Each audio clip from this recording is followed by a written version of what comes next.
India's credit ratings outlook was cut to negative from stable by Moody's Investors Service on concern the government won't be able to help stunted economic growth.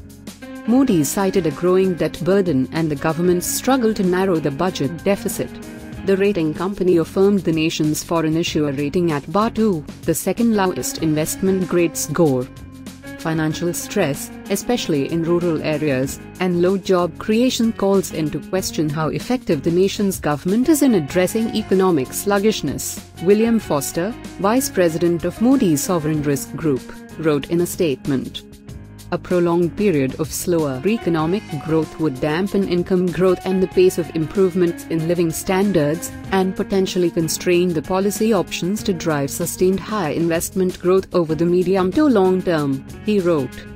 The downgrade puts additional pressure on India, which already tried to kickstart the economy in September with an unexpected cut in corporate taxes. But chances of more reforms like this have diminished, and Moody's expects the government to struggle to narrow its deficit or contain a growing debt burden. Investors will closely watch the nation's gross domestic product data for signs of further, long-lasting weakness, which could result in another negative shift, according to Moody's.